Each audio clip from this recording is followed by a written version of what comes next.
সুপ্রিয় শিক্ষার্থী বন্ধুরা, বাংলাদেশ বিষয়াবলীর আরেকটি ভিডিওতে আপনাদের জানাই স্বাগত। প্রশ্ন: 2022 সালের জনশুমারি অনুযায়ী ক্ষুদ্র জাতিগোষ্ঠীর সংখ্যা কত? উত্তর: 50। প্রশ্ন: কোন উপন্যাস অবলম্বনে গেরিলা চলচ্চিত্র নির্মাণ করা হয়েছে? উত্তর: নিষিদ্ধ লুবান। প্রশ্ন: কতজন বিশিষ্ট ব্যক্তি 2025 সালের স্বাধীনতা পুরস্কার পেয়েছেন? উত্তর: 7 জন। প্রশ্ন: বাংলাদেশ কততম ওয়ানডে ক্রিকেট বিশ্বকাপের আয়োজক ছিল? উত্তর: 10ম। প্রশ্ন: মুক্তিযুদ্ধ নিয়ে প্রথম স্বল্পদৈর্ঘ্য চলচ্চিত্র আগামী এর নির্মাতা কে? উত্তর: মোরশেদুল ইসলাম। প্রশ্ন: প্রথম জাতীয় চলচ্চিত্র পুরস্কার প্রদান করা হয় কত সালে? উত্তর: 1976 সালে। প্রশ্ন: 2025 সালের বাংলাদেশ প্রিমিয়ার লিগের কততম আসর অনুষ্ঠিত হয়েছে? উত্তর: 11তম। প্রশ্ন: তৌকির আহমেদ পরিচালিত প্রথম পূর্ণদৈর্ঘ্য চলচ্চিত্র কোনটি?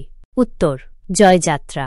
প্রশ্ন: 2024 সালে বাংলা একাডেমির রবীন্দ্র পুরস্কার লাভ করেন? উত্তর: ক ও খ। প্রশ্ন: ষষ্ঠ জনশুমারি ও গৃহগণনা অনুযায়ী জনসংখ্যায় ক্ষুদ্রতম সিটি কর্পোরেশন কোনটি? উত্তর: বরিশাল। প্রশ্ন: হাঙর নদী গ্রেনেড চলচ্চিত্রের পরিচালক কে? উত্তর: চাষী নজরুল ইসলাম। প্রশ্ন: নিম্নের কোন জেলায় হাজংদের বসবাস নেই? উত্তর: রাঙামাটি। প্রশ্ন: বাংলাদেশ টেলিভিশনের প্রথম রঙিন সম্প্রচার শুরু হয়? উত্তর: 1 ডিসেম্বর 1980। প্রশ্ন: মুক্তিযুদ্ধ ভিত্তিক প্রথম রঙিন চলচ্চিত্র মেঘের অনেক রং কত সালে নির্মিত হয়? উত্তর: 1976 সালে। প্রশ্ন: কোন জনগোষ্ঠী বাংলাদেশের ক্ষুদ্র নৃগোষ্ঠী নয়? উত্তর: মাওরি। প্রশ্ন: মুক্তির গান চলচ্চিত্রের নির্মাতা কে? উত্তর: তারেক মাসুদ। প্রশ্ন: কত সালে কাবাডিকে জাতীয় খেলা হিসেবে ঘোষণা করা হয়? উত্তর: 1972 সালে। প্রশ্ন: অরুণোদয়ের অগ্নিসাক্ষী চলচ্চিত্রের নির্মাতা কে? উত্তর: সুভাষ মুখোপাধ্যায়।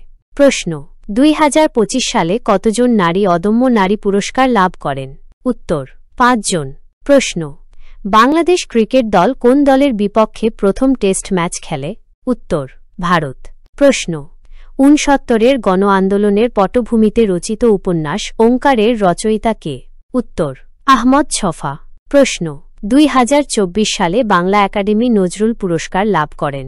উত্তর: রাজিয়া সুলতানা।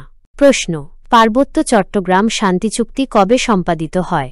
উত্তর: 2 ডিসেম্বর 1997। প্রশ্ন: বাংলাদেশের প্রথম অনলাইন ভিত্তিক সংবাদ মাধ্যম? উত্তর: বিডি নিউজ। প্রশ্ন: পার্বত্য চট্টগ্রামের বিজু উৎসবটি কখন পালন করা হয়? উত্তর: 1 বৈশাখে। প্রশ্ন: বাংলাদেশের প্রধান সংবাদ সংস্থা কোনটি? উত্তর: বাসস। প্রশ্ন: নারী ওয়ানডে ক্রিকেটে বাংলাদেশের প্রথম সেঞ্চুরিয়ান কে? উত্তর: ফারজানা হক। প্রশ্ন: বিবিএসের সর্বশেষ পরিসংখ্যান অনুযায়ী বর্তমানে বাংলাদেশের মানুষের গড় আয়ুষ্কাল কত বছর? এপ্রিল 2025। উত্তর: 72.3 বছর। প্রশ্ন: মুরংদের প্রধান উৎসব কোনটি? উত্তর: চিয়া ছট প্লাই। প্রশ্ন: 2024 নারী সাফ চ্যাম্পিয়নশিপে বাংলাদেশের অধিনায়ক কে ছিলেন?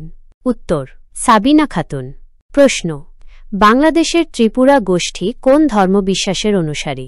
উত্তর: সনাতন ধর্ম। প্রশ্ন: কত সালে পরিসংখ্যান আইনের মাধ্যমে আদমশুমারি শব্দটিকে পরিবর্তন করে জনশুমারি করে? উত্তর: 2013 সালে। প্রশ্ন: মারমা জাতিসত্তার বর্ষবরণ উৎসব কী নামে পরিচিত? উত্তর: সাংরাই। প্রশ্ন: মুক্তিযুদ্ধভিত্তিক প্রথম 3D চলচ্চিত্র কোনটি? উত্তর: অলাত চক্র। প্রশ্ন: মডিফাইড ডিফ্যাক্টো পদ্ধতিতে পরিচালিত বাংলাদেশের প্রথম ডিজিটাল জনশুমারি? উত্তর: ষষ্ঠ। প্রশ্ন: কোন উপজাতির ক্ষেত্রে সম্পত্তির উত্তরাধিকার নীতি মাতৃসূত্রীয়? উত্তর: গারো। প্রশ্ন: ভাষা আন্দোলন ভিত্তিক নাটক বিবাহ এর রচয়িতা কে? উত্তর: মমতাজ উদ্দিন আহমদ। প্রশ্ন: স্বাধীন বাংলা ফুটবল দলের অধিনায়ক ছিলেন? উত্তর: জাকারিয়া পিন্টু। প্রশ্ন: 2022 সালের জনশুমারি অনুযায়ী বাংলাদেশের লোকসংখ্যার ঘনত্ব প্রতি বর্গ কিলোমিটারে? উত্তর: 1119 জন। প্রশ্ন: কতজন ব্যক্তিকে বাংলা একাডেমি সাহিত্য পুরস্কার -2024 প্রদান করা হয়? উত্তর: 7 জন। প্রশ্ন: বর্তমানে সংস্কৃতি বিষয়ক মন্ত্রণালয়ের অধীনে মোট উপজাতীয় সাংস্কৃতিক কেন্দ্র রয়েছে। এপ্রিল 2025। উত্তর 10টি। প্রশ্ন, গ্র্যান্ড মাস্টার খেতাব অর্জনকারী বাংলাদেশি দাবাড়ু। উত্তর, বর্ণিত সবাই। প্রশ্ন, 2025 সালে ভাষা ও সাহিত্যে অবদান রাখায় 21 পদক পেয়েছেন কে? উত্তর, হেলাল হাফিজ। প্রশ্ন, সর্বশেষ জনশুমারি অনুযায়ী বাংলাদেশের জনসংখ্যা বৃদ্ধির হার কত? এপ্রিল 2025। উত্তর, 1.12%। প্রশ্ন, চাকমা ভাষায় লিখিত প্রথম উপন্যাসের নাম কি? উত্তর, ফেসবো। প্রশ্ন, বাংলাদেশ সরকার স্বাধীনতা পদক প্রবর্তন করে। উত্তর, 1977 সালে। প্রশ্ন, স্টপ জেনোসাইড প্রামাণ্য চলচ্চিত্রটির স্থায়িত্বকাল কত মিনিট? উত্তর, 20 মিনিট। প্রশ্ন, বাংলাদেশ ফুটবল ফেডারেশন বাফুফে ফিফার সদস্যপদ লাভ করে। উত্তর, 1976 সালে। প্রশ্ন, বাংলা একাডেমি কোন সাল থেকে শাহাদত আলী আখন্দ সাহিত্য পুরস্কার প্রদান করছে? উত্তর, 1990 সাল। প্রশ্ন, 69-এর গণ অভ্যুত্থানের পটভূমিতে লেখা উপন্যাস কোনটি? উত্তর, চিলেকোঠার সেপাই।